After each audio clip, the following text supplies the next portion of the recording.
തുടങ്ങാം.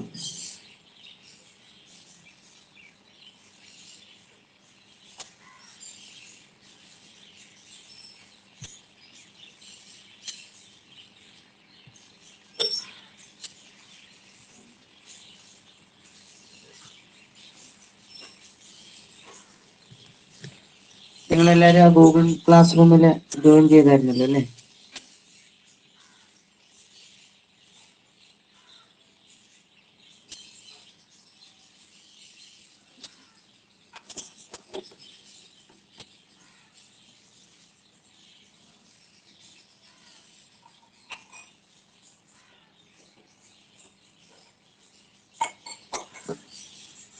കാണാൻ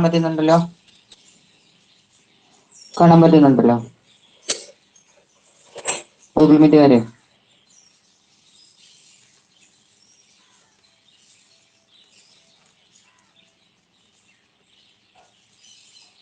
ടീച്ചറിന്റെ പേർക്ക് കാണാൻ പറ്റുന്നുണ്ടല്ലോ?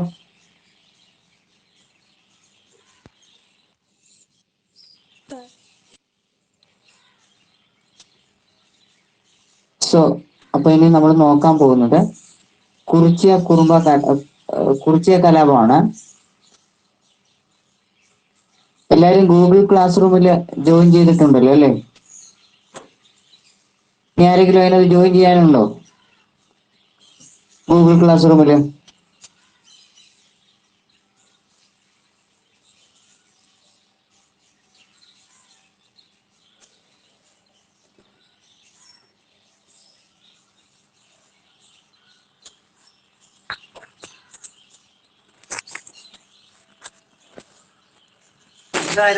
റെസ്പോണ്ട് ചെയ്യാതെ കേൾക്കാൻ പറ്റുന്നില്ലേ?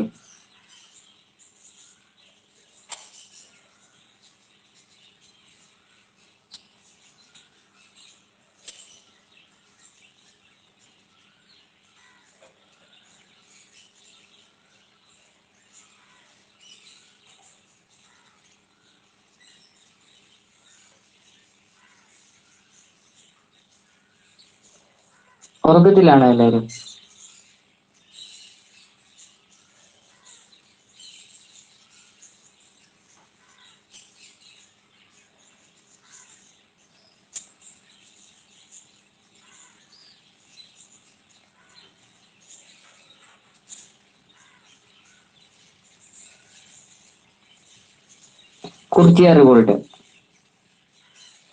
Kurtia revolt was another tribal insurgency against the British.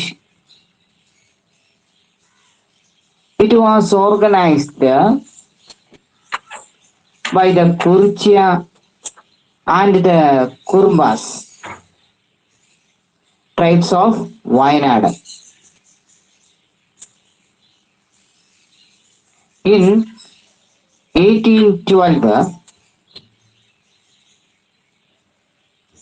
let's examine the reasons of this revolt. Imposition of excessive tax by the British. Compulsion for paying tax in cash. Seizing of agricultural land. Non-payment of tax. The revolt was led by the Kurtia leader Raman Nambi.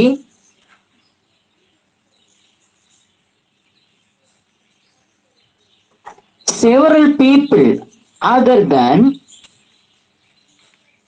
the tribe also joined the struggle.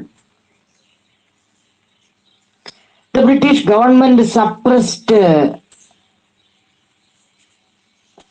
struggle and killed Raman Nambi. T.H. Weber, then Sakalacha of Talashiri, recorded. If the writers could resist one more month, they could control the entire the state. Besides the Santal and the Kurchia revolt, several other tribals insurgency broke out in different parts of India.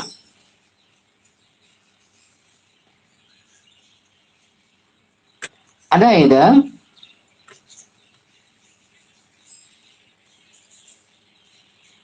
നമ്മളൊരു ഗോത്ര കലാപത്തെ കുറിച്ച് ആദ്യം പഠിച്ചായിരുന്നു. അത് സാന്താർ കലാപമാണ്. ആ സാന്താർ കലാപത്തെ തുടർന്ന് സാന്താർ കലാപം 1885 കുർച്ചിയ കലാപം 1812 പ്രത്യേകിച്ച് നിങ്ങൾ വർഷങ്ങൾ ഓർത്തിരിക്കണം. നിങ്ങളുടെ ഭാഗത്തുനിന്ന് യാതൊരു റെസ്പോണ്ടും കിട്ടുന്നില്ല. റേഞ്ചിന്റെ പ്രശ്നമാണോ അതോ നിങ്ങൾ റെസ്പോണ്ട് ചെയ്യാതെ ഇരിക്കുന്നതാണോ എന്ന് എനിക്കറിയില്ല. ദേവദത്തൻ,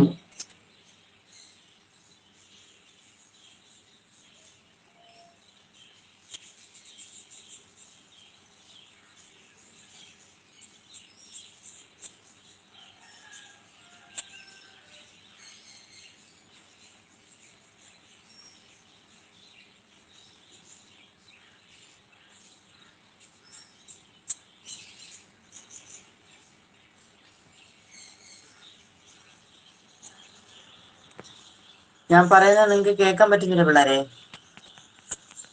കേൾക്കാം. ഓക്കെ. അപ്പൊ ഇവിടെ കുറിച്യ കലാപം നടന്ന വർഷം 1812. 1812. സാന്താൾ കലാപം നടന്ന വർഷം 1855. 1885. അപ്പോൾ ഈ വർഷങ്ങളൊക്കെ നോട്ട് ചെയ്ത് വെക്കണം.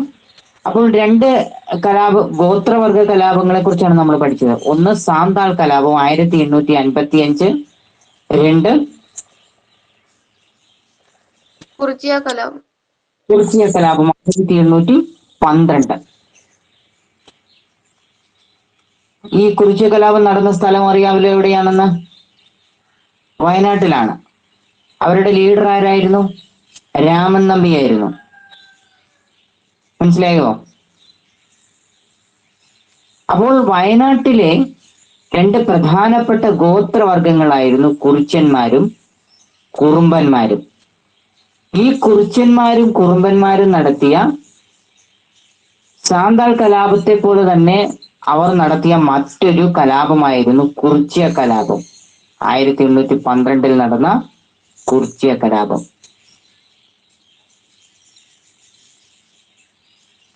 അപ്പോൾ ഇങ്ങനെ 1812 കലാപം നടക്കാനുണ്ടായ പ്രധാനപ്പെട്ട ചില കാരണങ്ങളുണ്ട്. ആ പ്രധാനപ്പെട്ട കാരണങ്ങൾ ഏതൊക്കെയാണ് നമുക്കിനി നോക്കാം.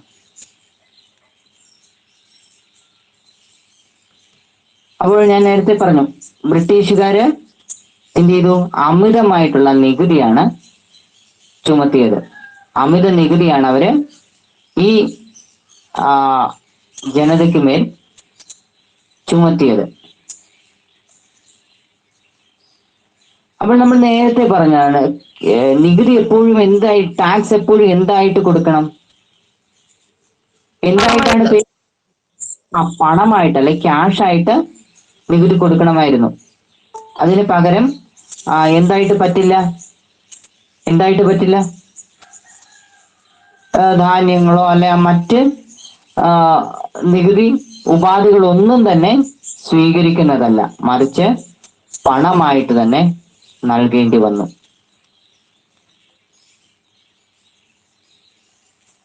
അപ്പോൾ നികുതി അടയ്ക്കാൻ സാധിക്കാതെ വന്ന ആളുകളുണ്ട്. അങ്ങനെ നികുതി അടയ്ക്കാൻ സാധിക്കാതെ വന്ന ആളുകളുടെ കൃഷിഭൂമികള് ക്യാപ്ചർ ചെയ്തെടുത്തു, പിടിച്ചെടുത്തു. മനസ്സിലായോ? അങ്ങനെ നികുതി അടയ്ക്കാൻ സാധിക്കാതെ വന്നവരുടെ കൃഷിഭൂമികള് പിടിച്ചെടുത്തു. ഓക്കെ.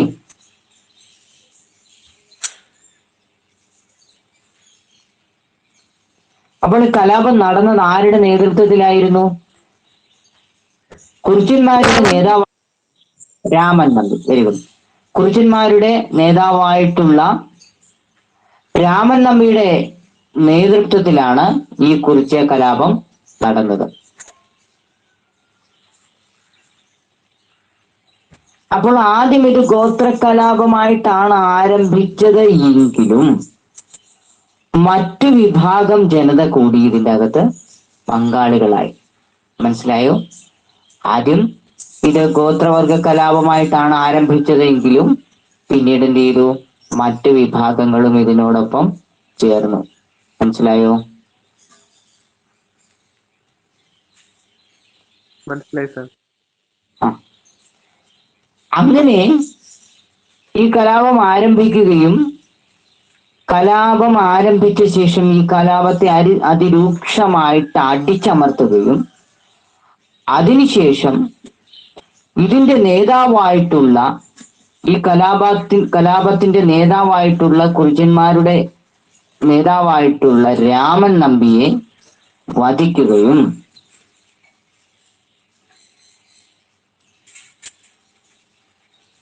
അപ്പോൾ അങ്ങനെ രാമൻ നമ്പിയെ വധിക്കുകയും അന്നത്തെ തലശ്ശേരിയുടെ സബ് കളക്ടറായിട്ടുള്ള ടി.എച്ച്. ബേബർ അദ്ദേഹം ഇങ്ങനെയാണ് രേഖപ്പെടുത്തി വെച്ചിട്ടുള്ളത്.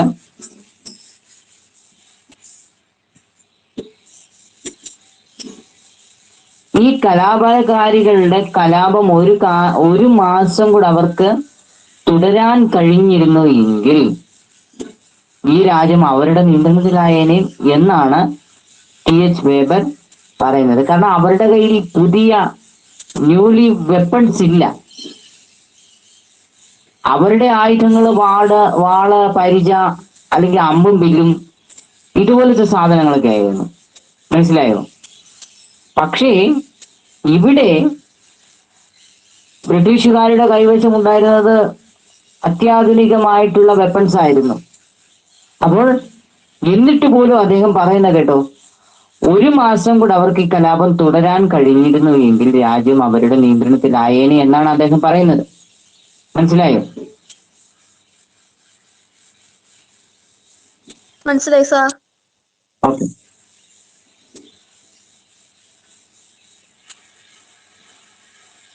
അപ്പോൾ ഇങ്ങനെ 19-ാം നൂറ്റാണ്ടിൽ സാന്താൾ കലാപവും അതുപോലെ തന്നെ കുറിച്യ കലാപവും നടന്നതായിട്ട് നമ്മളിപ്പോ പഠിച്ചു. ഇത്തരത്തിലുള്ള സാന്താൾ കുറിച്യ കലാപങ്ങൾ പോലെ തന്നെ ഇന്ത്യയുടെ വിവിധ ഭാഗങ്ങളിൽ വിവിധ ഗോത്ര കലാപങ്ങളും നടന്നിട്ടുണ്ട്. മനസ്സിലായോ? അപ്പൊ നമുക്കൊന്ന് ചുരുക്കി പറഞ്ഞു പോകാം. താഴെ പറയുന്നുണ്ടവ. Okay.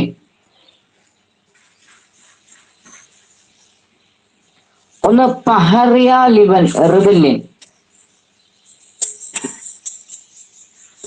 Bill rebellion, Kol rebellion, Mandar rebellion, സിക്കാസി റിബല്യൻ,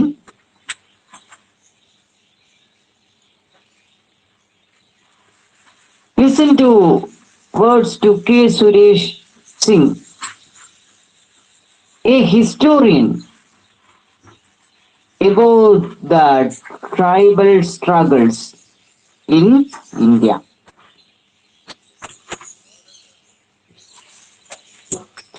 അതായത് ഇത്തരത്തിലുള്ള പ്രധാനപ്പെട്ട രണ്ട് ഗോത്രവർഗ കലാപങ്ങളെ കൂടാതെ തന്നെ ഇന്ത്യയിൽ മറ്റ് ചില ഗോത്രവർഗ കലാപങ്ങൾ കൂടി നടന്നിട്ടുണ്ട്. അവ യഥാക്രമം താഴെ പറയുന്നു. ഒന്ന് പഹാരിയ കലാപം, കോൾ കലാപം, ഖാസി കലാപം, അതേപോലെ തന്നെ ഭീൽ കലാപം, അതേപോലെ തന്നെ മുണ്ട കലാപം. മനസ്സിലായോ? ഇത്രയും കലാപങ്ങളാണ്. ഇതൊന്ന് നോട്ട് ചെയ്ത് വെച്ചേക്കണം.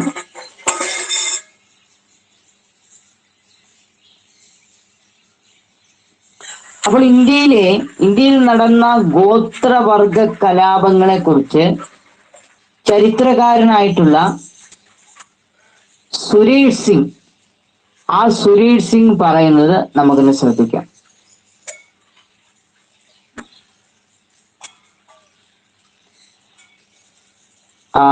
സോ നിങ്ങൾ എല്ലാവരും ഗൂഗിൾ ക്ലാസ് റൂമിൽ ആഡ് ആയിട്ടുണ്ടോ?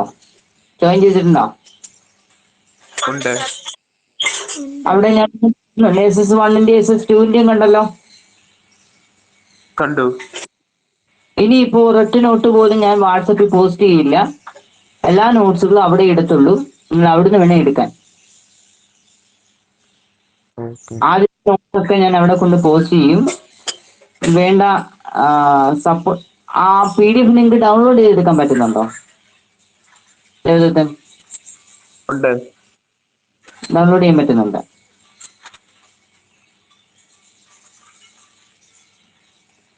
സോ അപ്പോ ഇനി സപ്പോർട്ടിങ് വീഡിയോസും എല്ലാം അവിടെ ഞാൻ എടുത്തുള്ളൂ.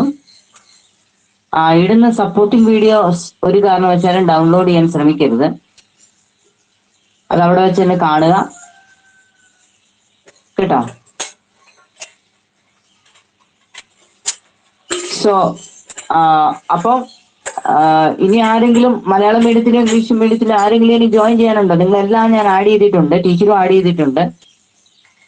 ഇന്നലെ നടന്ന സോഷ്യൽ സയൻസ് 2-ന്റെ ക്ലാസ് ഞാൻ സോഷ്യൽ സയൻസിന്റെ 2 ഗ്രൂപ്പില് യൂട്യൂബ് ലിങ്ക് അതിന്റെ ഇട്ടിട്ടുണ്ട്. ആരെങ്കിലും കാണാത്തവരുണ്ടെങ്കിൽ അവിടെ പോയി കാണുക. ഇനി വരുന്ന മെറ്റീരിയൽ എല്ലാം ആ ക്ലാസ് റൂമിനകത്ത് ഇടാനാണ് നിർദ്ദേശമുള്ളത്. പതിയെ നിങ്ങളെല്ലാവരും ആടായതിനു ശേഷം നമ്മൾ ടീച്ച്മെന്റിൽ നിന്ന് മാറി അതിനകത്ത് ഗൂഗിൾ മീറ്റിലേക്ക് ആക്കും ക്ലാസ്. ഇനി എത്ര പേര് ആടാകാനുണ്ടെന്ന് എനിക്കറിയില്ല. കുറെ മലയാളം മീഡിയംകാര് അതിനകത്ത് ഇൻവൈറ്റ് കൊടുത്തിട്ട് പലരും ജോയിൻ ആയിട്ടില്ല.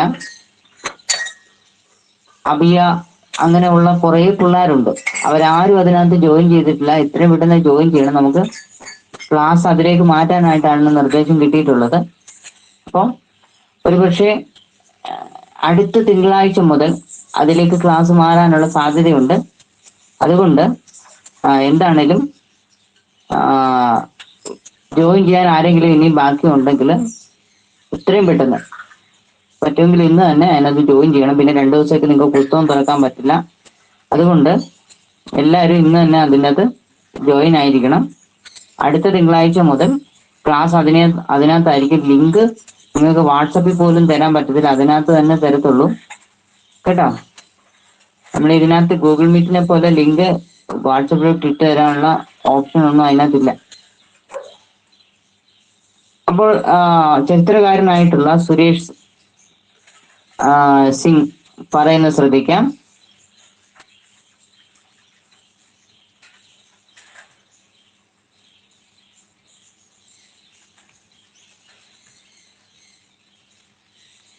The anti-British struggles of illustrate tribals communities more were aggressive, intense and continuous on any other sex, including peasants.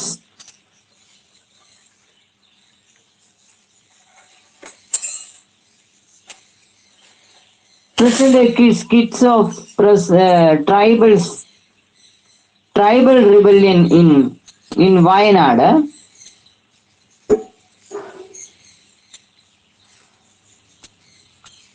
അപ്പോൾ ഇവിടെ സുരേഷ് സിംഗ് പറയുന്നത്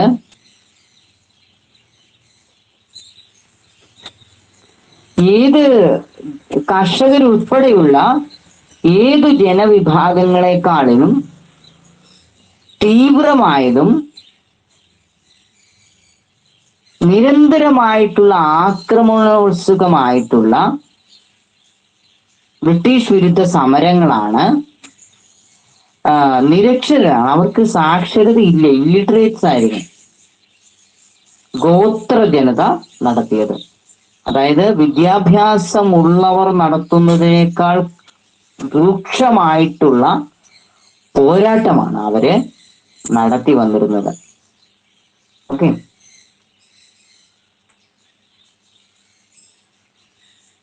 ഓക്കെ സർ.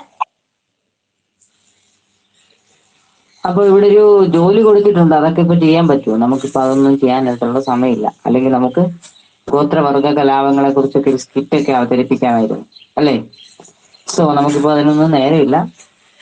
പോർഷൻ തീർക്കാൻ പോകുന്നു, നമ്മൾ സ്കിറ്റ് എഴുതാൻ പോകുന്നു, അല്ലേ? ആർക്കെങ്കിലും താല്പര്യമുണ്ട് അതൊക്കെ ചെയ്യാം കേട്ടോ.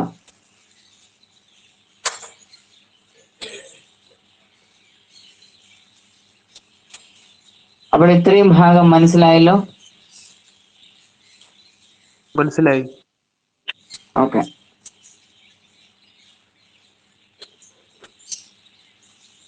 അപ്പോൾ അത് അടുത്തത് ഡിക്ലൈൻ ഓഫ് ട്രഡീഷണൽ ഇൻഡസ്ട്രീസ് ആണ്.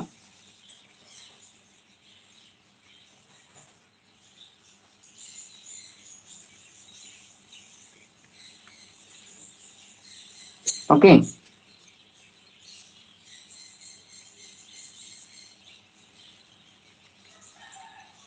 Decline of traditional industries.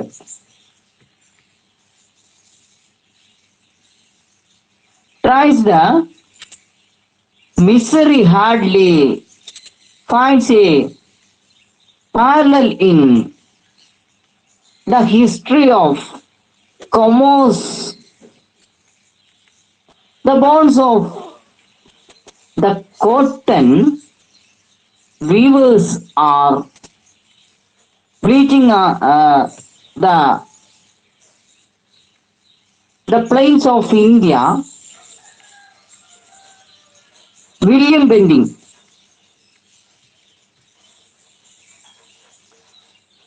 1834, ആ വർഷം ഒന്ന് മാർക്ക് ചെയ്തിട്ടേക്കണം.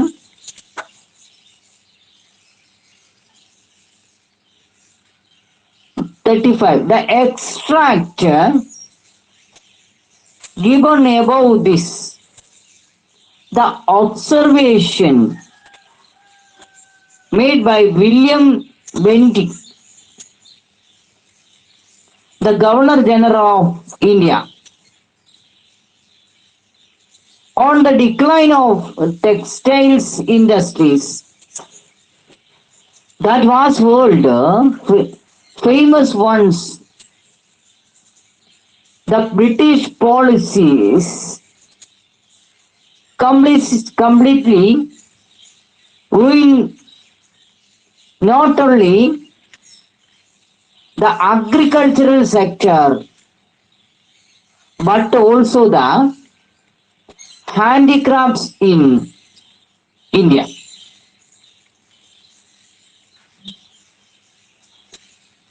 അതായത്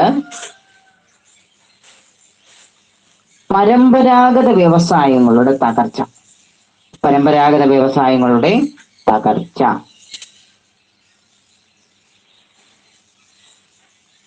നമ്മുടെ ഇന്ത്യയുടെ കൊമേഴ്ഷ്യലൈസ് ഹിസ്റ്ററിയില് അല്ലെങ്കിൽ വാണിജ്യ ചരിത്രത്തില് ഇതുപോലെ ഒരു ദുരന്തം ഇന്നേ വരെ കണ്ടിട്ടില്ല. കാരണം ഇന്ത്യയുടെ നട്ടെല്ലെന്ന് പറയുന്നത് കാർഷിക വൃത്തിയും അതേപോലെ തന്നെ പരമ്പരാഗത വ്യവസായങ്ങളുമായിരുന്നു. ഇന്ത്യൻ സമ്പദ് വ്യവസ്ഥയുടെ പഴയ ഇന്ത്യൻ സമ്പദ് വ്യവസ്ഥയിൽ, ഇപ്പോഴത്തെ അല്ല, പഴയ ഇന്ത്യൻ സമ്പദ് വ്യവസ്ഥയുടെ നട്ടെല്ല് എന്ന് പറയുന്നത് കാർഷിക വൃത്തിയും അതേപോലെ തന്നെ പരമ്പരാഗത വ്യവസായങ്ങളുടെ തകർച്ചയുമായിരുന്നു. മനസ്സിലായോ? മനസ്സിലായി സർ. നെയ്ത്തുകാരുടെ സമതലങ്ങൾ പരുത്തി നെയ്ത്തുകാരുടെ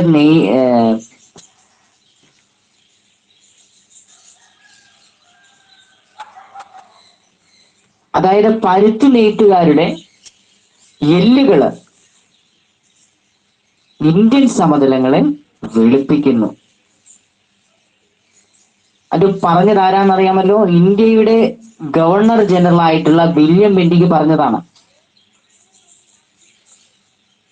അദ്ദേഹം പറഞ്ഞത് 1834 35 ഒക്കെയാണ്.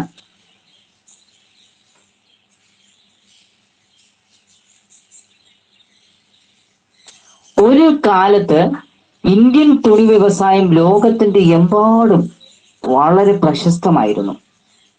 ആ ലോകത്തിന്റെ എമ്പാടും പ്രശസ്തമായിരുന്ന തുണി വ്യവസായം തകർന്ന് തരിപ്പണമായി പോയി.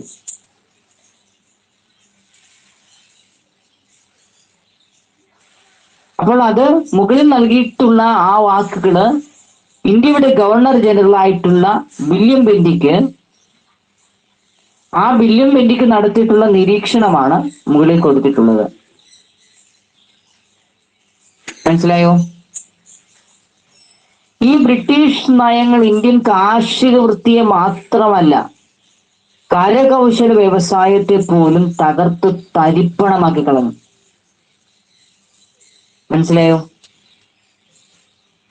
അങ്ങനെ അത് ഏകദേശം പൂർണ്ണമായിട്ടും തകർന്നടിയുന്ന ഒരവസ്ഥയാണ് അന്ന് ഉണ്ടായിരുന്നത്.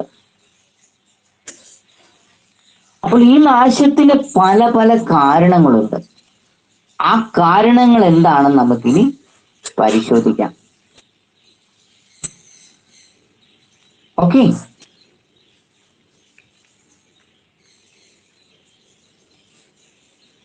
ഇത്രയും ഭാഗം മനസ്സിലായല്ലോ?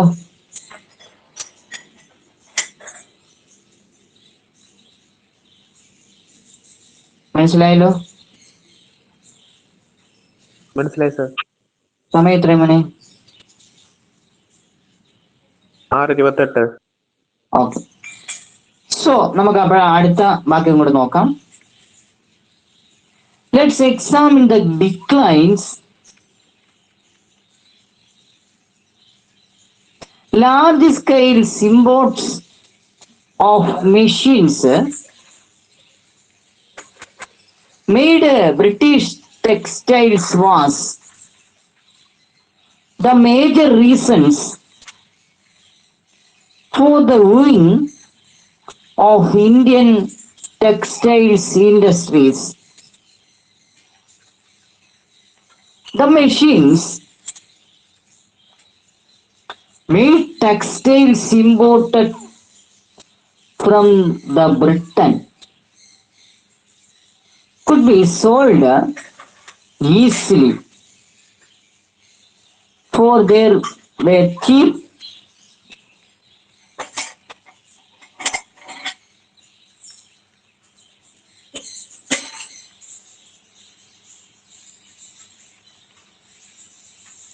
അതായത് ഇവിടെ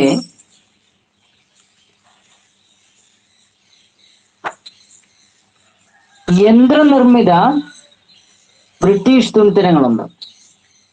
വ്യവസായ വിപ്ലവമൊക്കെ നടന്നു കഴിഞ്ഞപ്പോഴത്തേക്കും യന്ത്രനിർമ്മിതമായിട്ടുള്ള യന്ത്രങ്ങളിലാകുമ്പോൾ വേഗം നിർമ്മിക്കാം. നമ്മൾ കൈകൊണ്ട് എഴുതുന്നതാണോ കൂടുതൽ എളുപ്പം? നമ്മൾ ഫോണില് വാട്ട് ഈസ് എന്ന് പറയുന്നതാണോ കൂടുതൽ എളുപ്പം? പറയുന്നതാണ്. വേഗം ഇങ്ങ് എഴുതി വരും അല്ലേ? വേഗം എഴുതി വരും. ആ what is the name, what is your name എന്ന് ചോദിച്ചു പറഞ്ഞു കഴിഞ്ഞത് അപ്പം എഴുതി വരും. അത് എഴുതി വന്ന് എത്ര സമയം കഴിഞ്ഞിട്ടായിരിക്കും നമ്മൾ എഴുതി തീരുന്നത് അല്ലേ? അപ്പോഴത്തരത്തിൽ ഒരു എന്താ പറയാ, വേഗത്തിൽ തുണി നിർമ്മിക്കാം. വേഗത്തിൽ തുണി നിർമ്മിക്കുമ്പോൾ തൊഴിലാളികളുടെ എണ്ണം കുറയും. എണ്ണം കുറയുമ്പോൾ എന്താ പറയാ, ഉൽപ്പന്നം വേഗത്തിൽ ഉൽപ്പാദിപ്പിച്ചെടുക്കാം എന്നത് ഒരു അഡ്വാൻറ്റേജ് ആണ്. അതേപോലെ തന്നെ തൊഴിലാളികൾ കുറയുമ്പോൾ അവർക്ക് കൊടുക്കേണ്ട കൂലി കുറയും. അതേപോലെ തന്നെ യന്ത്രനിർമ്മിത വസ്തുക്കൾക്ക് നിർമ്മാണ സമയം വളരെ കുറവാണ്. പക്ഷെ നെയ്ത്തുകാരൊക്കെയാണ്, അവർ നെയ്തൊക്കെ എടുക്കണം. അപ്പോഴങ്ങനെ ഒരുപാട് അഡ്വാൻറ്റേജസ് മെഷീൻസ് വന്നതോടുകൂടി വന്നപ്പോഴത്തേക്കും അപ്പൊ എന്ത് ചെയ്തു? ട്രഡീഷണൽ ട്രേഡ്സ് ഏതാണ്ട് നാശത്തിന്റെ വക്കിലെത്തി.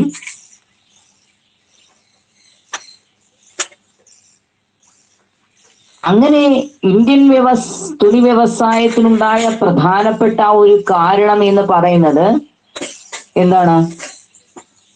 അത്തരത്തിലുള്ള യന്ത്രനിർമ്മിത വസ്തുക്കൾ കൂടുതലായിട്ട് ഇറക്കുമതി ചെയ്തത്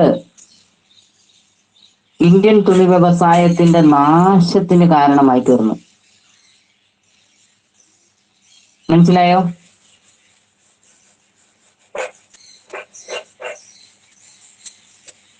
അവിടെ 3 കോളങ്ങൾ കൊടുത്തേക്കുന്ന കണ്ടോ?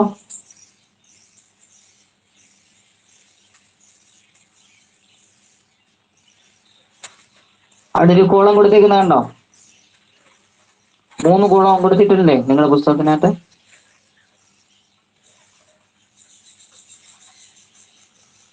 ഇല്ലേ?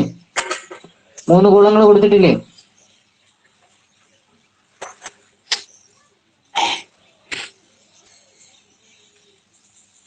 ആ 3 കോളങ്ങള് നിങ്ങളൊന്ന് വായിച്ചു നോക്കുക.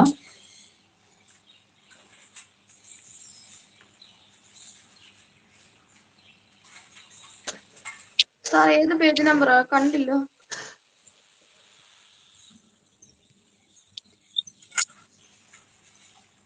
നിങ്ങളുടെ പുസ്തകത്തിനകത്ത് ഇല്ലെന്നാ തോന്നുന്നത്.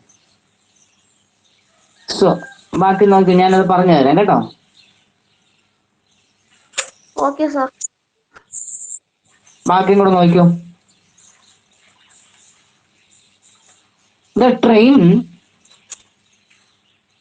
The British period, the expansion of railway was also responsible for the declines of the Indian textiles industries. It helped the British to carry the imported fabric from port towns to interior villages, and the cotton collected from villages to the ports for exporting to Britain.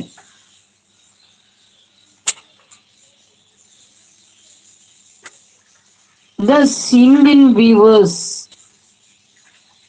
lost their business in village market too, due to the higher tax levied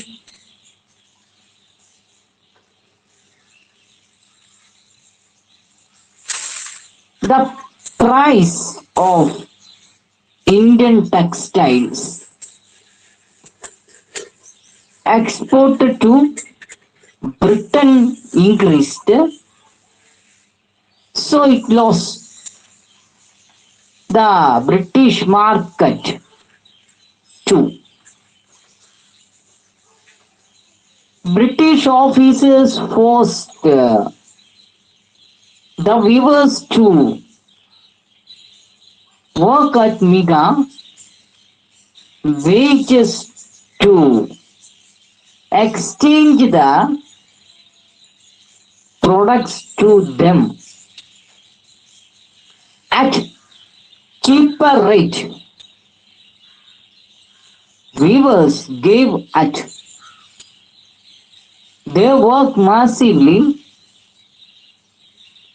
due to the exploitation and the torture of the British officers.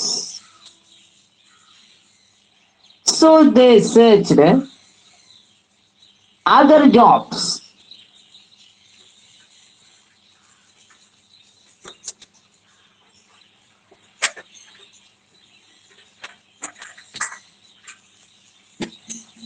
Analyzed the reason for declines of the Indian textiles industries and complete the diagram below.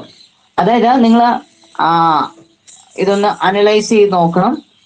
എന്തൊക്കെ കാരണങ്ങളാണ് Indian industries തകരാനുണ്ടായ കാരണം നിങ്ങളൊന്ന് analyse ചെയ്യണം. Analyse ചെയ്തതിന് ശേഷം നാളെ അടുത്ത ക്ലാസ്സിൽ, നാളെ അല്ല ഇനി എന്നാണോ അടുത്ത ക്ലാസ്സിൽ ഞാൻ ചോദിക്കുമ്പോൾ പറയണം. എല്ലാവരും അത് നോട്ട് ചെയ്ത് വെച്ചേക്കണം. ഒരു വർക്ക് തന്നിട്ട് 1 or 2 കുട്ടികൾ ഒഴിച്ച് ബാക്കി ഒരൊറ്റ പിള്ളേരത് ചെയ്ത് എനിക്ക് ഇട്ടതായിട്ട് എന്റെ ശ്രദ്ധയിൽപ്പെട്ടിട്ടില്ല.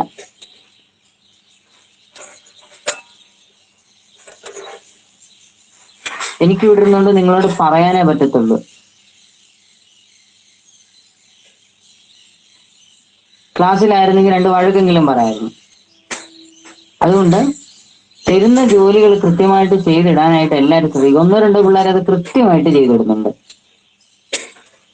അവരുടെ പേരൊന്നും ഞാൻ പറയുന്നില്ല, പക്ഷെ അവരത് കൃത്യമായിട്ട് എനിക്ക് ഇട്ടു തരുന്നുണ്ട്. അവരൊഴിച്ച് ബാക്കി മിക്ക കുട്ടികളും, എസ്പെഷ്യലി മലയാളം മീഡിയക്കാരൊന്നും ചെയ്യുന്നേ ഇല്ല. അവരിതൊന്നും ഈ ലോകത്തൊന്നും അല്ലെന്ന് തോന്നുന്നു.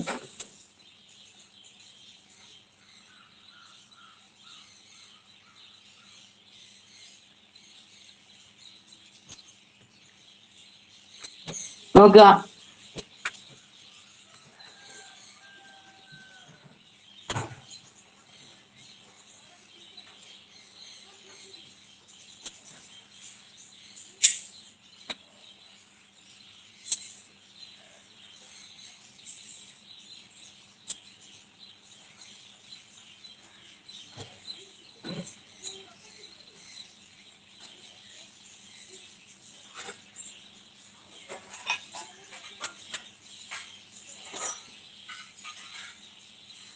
അതായത് ബ്രിട്ടനിൽ നിന്നും യന്ത്രനിർമ്മിതമായിട്ടുള്ള തുണിത്തരങ്ങള് ഇന്ത്യയിലേക്ക് കൊണ്ടുവന്നു. ഇവയ്ക്ക് പൊതുവെ വില കുറവായിരുന്നു. അവ വില കുറഞ്ഞത് കൊണ്ട് തന്നെ ഇന്ത്യയിൽ എളുപ്പത്തിൽ അത് വിറ്റഴിഞ്ഞു. ഞാൻ നമ്മുടെ ക്ലാസ്സിൽ ഒരു 500 രൂപയുടെ ഒരു കമ്പ്യൂട്ടറിന്റെ കീബോർഡ് കൊണ്ടുവന്നു. അതേപോലെ തന്നെ നമ്മുടെ ശിഹാബുദ്ദീൻ സാറും ഒരു കീബോർഡ് കൊണ്ടുവന്നു. സാറ് കൊണ്ടുവന്ന കീബോർഡിന് 250 രൂപയുള്ളൂ. രണ്ടും എന്ത് തന്നെയാണ്? ഞാൻ കൊണ്ടുവന്നത്, സാറ് കൊണ്ടുവന്നത് എന്ത് തന്നെയാണ്? കീബോർഡാണല്ലോ. നിങ്ങളപ്പോ ഏത് കീബോർഡിനാണ് പ്രിഫറൻസ് കൊടുക്കുന്നത്?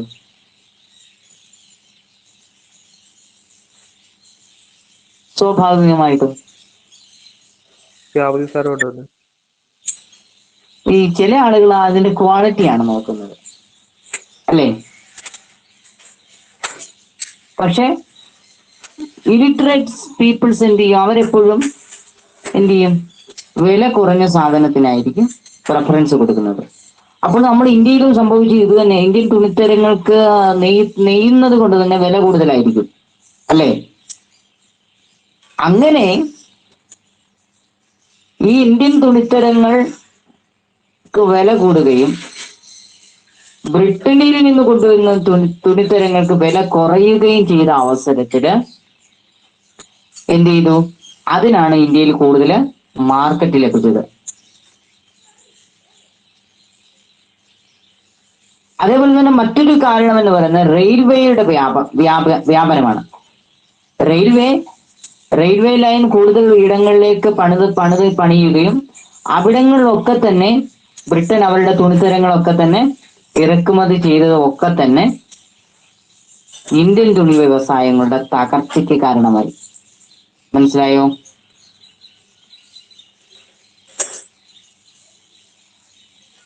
അപ്പോൾ ഈ റെയിൽവേ ലൈൻ അല്ലെങ്കിൽ റെയിൽവേ ലൈൻ അവർ ഫോം ചെയ്ത് തന്നെ ഈ തുറമുഖങ്ങളുണ്ട്, പോർട്സ് ഉണ്ട്. ആ തുറമുഖങ്ങളിൽ എത്തുന്ന തുണിത്തരങ്ങൾ വിവിധമായിട്ടുള്ള ഗ്രാമങ്ങളിൽ എത്തിക്കുന്നതിനായിട്ട് അപ്പൊ ആ ഗ്രാമത്തിൽ ഈ തുണിത്തരങ്ങൾ എത്തിക്കുകയും അതേപോലെ തന്നെ ഗ്രാമത്തിലുള്ള പരുത്തിയുണ്ട്, കോട്ടൺസ്. ആ പരുത്തി അവിടെ നിന്നും കളക്ട് ചെയ്ത് ശേഖരിച്ചുകൊണ്ട് തുറമുഖ നഗരങ്ങളിൽ എത്തിച്ച് അത് ബ്രിട്ടനിൽ എത്തിക്കുന്നതിനും വേണ്ടിയാണ് ഇവരെന്ത് ചെയ്തത്, റെയിൽവേ ലൈൻ ഫോം ചെയ്ത്. മനസ്സിലായോ? അപ്പോൾ ആ റെയിൽവേയുടെ വ്യാപനം ഇത്തരത്തിൽ അങ്ങോട്ടും ഇങ്ങോട്ടും സാധനങ്ങളെ കൈമാറ്റം ചെയ്യാൻ ബ്രിട്ടനെ സഹായിച്ചു. ഓക്കെ. അപ്പോൾ ഇത്തരത്തിലുള്ള സാഹചര്യങ്ങൾ സംജാതമായതോടുകൂടി ഗ്രാമങ്ങളിൽ ഉണ്ടായിരുന്ന വിപണി പോലും അവർക്ക് നഷ്ടമായി, നെയ്ത്തുകാർക്ക് നഷ്ടമായി തീർന്നു. കാരണം അവരുടെ തുണിക്ക് വില കൂടുതലും ഇവർ കൊണ്ട് ഇറക്കുമതി ചെയ്യുന്ന തുണിക്ക് വില കുറവുമായിരുന്നു. മനസ്സിലായോ?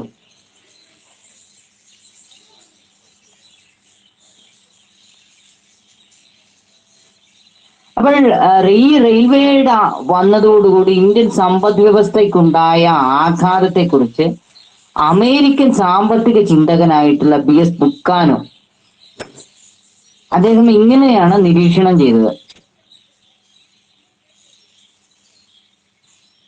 അതായത് ഇന്ത്യൻ സമ്പദ് വ്യവസ്ഥ അന്ന് സ്വയം പര്യാപ്തമായിരുന്നു. ആരെയും ആശ്രയിക്കേണ്ട കാര്യം ഇന്ത്യൻ സമ്പദ് വ്യവസ്ഥയ്ക്ക് ഇല്ല. ആ ഒരു സാഹചര്യത്തിൽ അതിന്റെ ഒരു ചട്ടക്കൂട് അല്ലെങ്കിൽ പടച്ചട്ട, ആ പടച്ചട്ട, അതിന്റെ കവർ പേജ് റെയിൽവേയുടെ ഉരുക്ക് റെയിൽ എന്നാണ് അദ്ദേഹം പറയുന്നത്. കാരണം ട്രെയിൻ ഉണ്ടാക്കുന്ന ഉരുക്ക് കൊണ്ടാണ്, ഇരുമ്പ് ഉരുക്ക് കൊണ്ടാണ്. ഉരുക്കിനാൽ അതിന്റെ രക്തം ഊറ്റിക്കുടിക്കുകയും ചെയ്തു. മനസ്സിലായോ?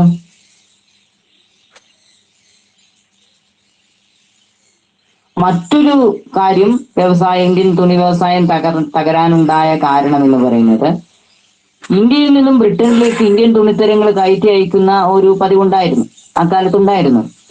ആ തുണിത്തരങ്ങൾക്ക് ബ്രിട്ടൻ ഉയർന്ന നികുതി ഈടാക്കി. മനസ്സിലായോ? അങ്ങനെ ഉയർന്ന നികുതി ഈടാക്കിയപ്പോഴേക്കും എന്ത് ചെയ്തു, അവയുടെ നികുതി ടാക്സ് ഇൻക്രീസ് ചെയ്തു, കൂടി. അതോടുകൂടി വില കൂടിയപ്പോഴത്തേക്ക് എന്ത് ചെയ്തു, ബ്രിട്ടനിൽ ഉണ്ടായിരുന്ന ഇന്ത്യൻ തുണി വ്യവസായത്തിന്റെ വിപണിയും അവർക്ക് നഷ്ടമായി. മനസ്സിലായോ?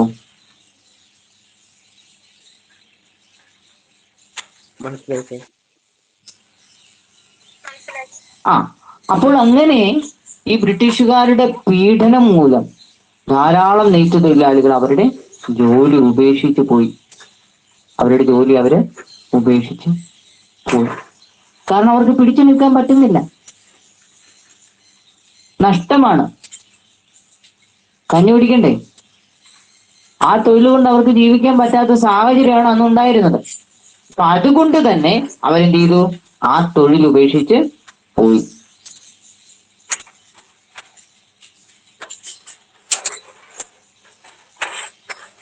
അതേപോലെ തന്നെ അവരെന്ത് ചെയ്തു, കുറഞ്ഞ വിലയ്ക്ക് ഉൽപ്പന്നങ്ങൾ ഉണ്ടാക്കാനും അതേപോലെ തന്നെ കുറഞ്ഞ കൂലിക്ക് അവരെന്ത് ചെയ്തു, കുറഞ്ഞ കൂലിക്ക് ജോലി ചെയ്യാനായിട്ട് അവരെ ഫോഴ്സ് ചെയ്തു, നിർബന്ധിച്ചു. അപ്പോൾ ഇത്തരത്തിൽ തൊഴിലാളികളെ ഇതിനൊക്കെ നിർബന്ധിച്ചപ്പോഴേ അവരെന്ത് ചെയ്തു, ഈ മേഖല ഉപേക്ഷിച്ച് മറ്റു തൊഴിലുകൾ തേടി പോയി. മറ്റു തൊഴിലുകൾ അവർ തേടിയാണ് അവര് പോയത്.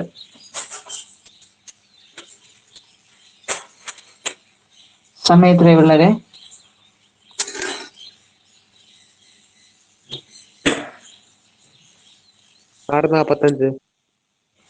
Okay. So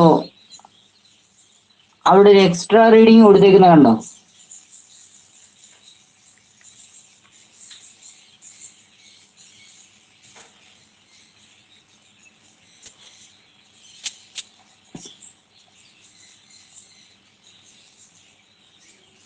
The immediate reflection of decline of the textiles industries was found in urban areas.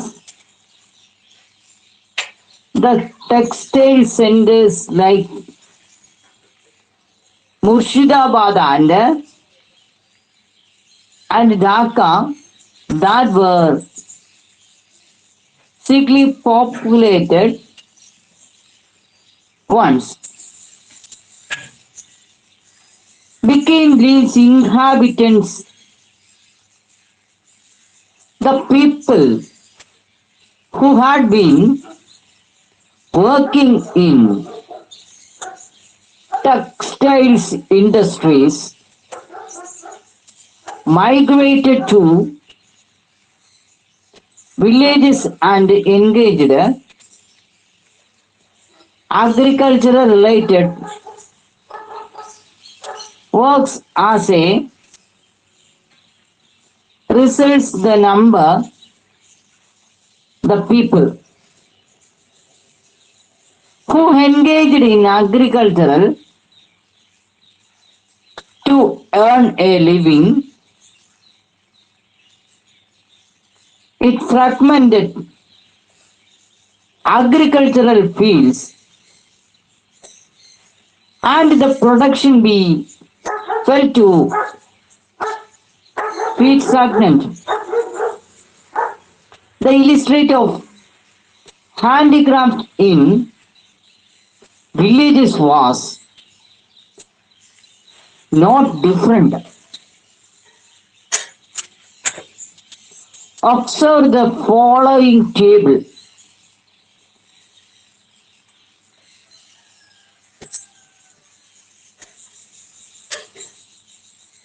Okay, നമുക്ക് അതിനെ അടുത്ത ക്ലാസ്സിൽ നോക്കാം. ആ ടേബിളും കൂടെ കേട്ടോ. ഓക്കെ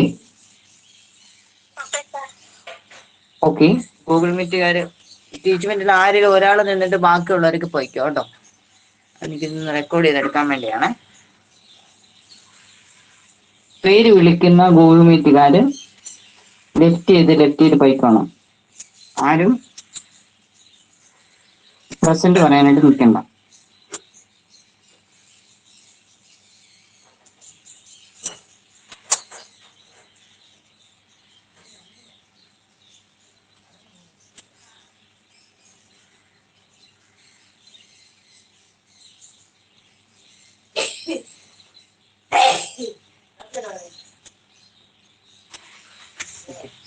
മിണ്ടല്ലേ.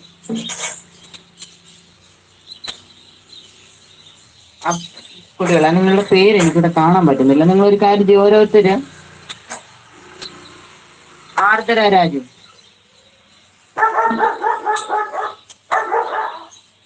ലെഫ്റ്റ് ചെയ്ത് വെക്കുമ്പോളോ. ആദിത്യ മനോജ്,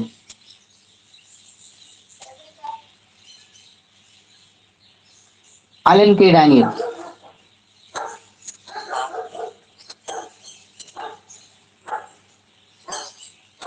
അൻസില,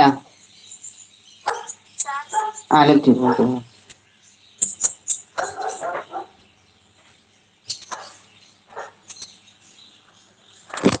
അപ്പൊ ടീച്ചർ നമുക്കും പോവാം.